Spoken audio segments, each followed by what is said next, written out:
অন্তর কাঁপানো একটি প্রেমের গল্প। কাঁদবেন না প্লিজ। Love story. একটা ছেলে একটা মেয়েকে খুব ভালোবাসতো।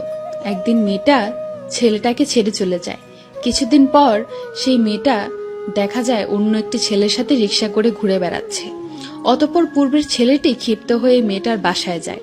গিয়ে মেয়েটার গালে সজোরে থাপ্পড় মারে আর বলে, তুই এত খারাপ এটা আগে জানতাম না, জানলে তোর মতো নর্তকীর সাথে প্রেম করতাম না, তুই আসলেই একটা নষ্টা মেয়ে ইত্যাদি বলে মেয়েটাকে গালিগালাজ করে। কিন্তু মেয়েটা কোনো রেসপন্স দেয় না, অপরাধীর মতো সব সহ্য করে। যখন ছেলেটা বাসা থেকে বের হয়ে যাবে তখন মেয়েটা বলে উঠল, আবির একটা কথা ছিল। তুই আর কি বলবি? হ্যাঁ, তোর আর কি বলার আছে? কিছু না, তবে একটা অনুরোধ। কি? তাড়াতাড়ি বল। তুমি অন্য কাউকে বিয়ে করে সুখী হও, আর পারলে আমাকে ভুলে যেও। আরে তোর মতো বাজারের মেয়েকে তো আমি তখনই ভুলে গেছি যখন দেখেছি রিক্সা করে অন্য ছেলের সাথে ঘুরে বেড়াচ্ছিস। কথাগুলো বলে ছেলেটা চলে গেল। আর আরোহী বিছানায় শুয়ে চিৎকার করে কাঁদছে আর বলছে, হে আল্লাহ, তুমি কেন আমাকে এত কষ্ট দিচ্ছ? আমাকে তাড়াতাড়ি নিয়ে যাও। কিন্তু কিছুক্ষণ পর মেয়েটা ভাবছে, না, সবকিছু ঠিক আছে, আমি না হয় একটু কষ্টই পেলাম, কিন্তু আমার আবির তো এখন সুখী হবে, এটাই আমার কাছে বড় পাওয়া। তার এক সপ্তাহ পর মেয়েটার সামনে বিয়ের কার্ড হাতে ছেলেটা উপস্থিত। আরোহী, আমি আগামী শুক্রবার বিয়ে করতে যাচ্ছি, প্রথম দাওয়াতটা তোমাকেই দিলাম, আসবে তো? এসো, বলে ছেলেটা চলে গেল। তৎক্ষণাৎ আরোহীর চোখ থেকে দুফোঁটা জল গড়িয়ে পড়ল কার্ডের উপর।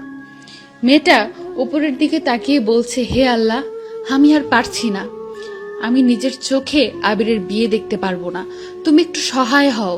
আজ শুক্রবার, জুম্মার নামাজের পর আবিরের বিয়ের কার্য সম্পূর্ণ হয়। কিন্তু আবির বারবার তাকিয়ে দেখছে আরোহী আসে কিনা।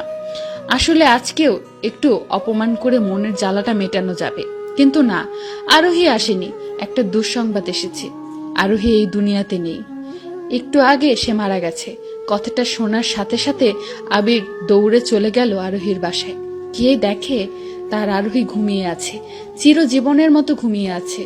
আবির কাঁদতে পারছে না, শুধু অবাক হয়ে আরোহীর মুখের দিকে তাকিয়ে আছে। আর স্মৃতির পটে ভেসে আসছে পূর্বের খুনসুটিগুলো। এমন সময় আবিরের ঘোর ভেঙে দিয়ে একটি ছেলে বলে উঠল, ভাইয়া। ছেলেটাকে চিনতে একটু ভুল হলো না আবিরের। এটাই সেই ছেলে যাকে আরোহীর সাথে রিকশায় দেখেছিল।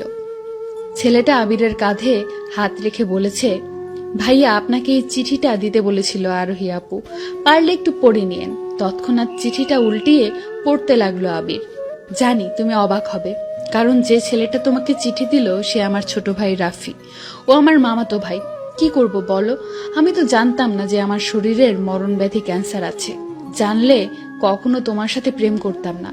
যখন জানলাম আমি ক্যান্সারের রোগী, তখন আমার পায়ের নিচ থেকে মাটি সরে গিয়েছিল। সিদ্ধান্ত নিলাম তোমার থেকে দূরে সরে যাব, না হলে তো তুমি সুখী হতে পারবে না। এখন তুমি আমাকে ঘৃণা করো, আমার খুব ভালো লাগে, কিন্তু একটা কষ্টকে জানো, যখন তুমি আমাকে নষ্টা, নর্তকী, বাজারের মেয়ে বলেছিলে, তখন সত্যি খুব খারাপ লাগছিল আমার। আমি কি আসলেই এমন? যাই হোক, আজকে প্রশ্নবিদ্ধ করতে চাই না তোমাকে, শুধু একটা অনুরোধ, আমাকে যদি একটুও ভালোবেসে থাকো তবে সেই ভালোবাসার কসম, তুমি বিয়ে করে সুখে সংসার করো। আমি সবসময় তোমাকে সুখী দেখতে চাই, আর এটাই তোমার কাছে আমার শেষ চাওয়া। চিঠিটা শেষ হওয়ার সাথে সাথে চোখের জলে পুরোটা পৃষ্ঠা ভিজে গেল। গল্পটা যদি ভালো লাগে তাহলে কমেন্ট করবেন।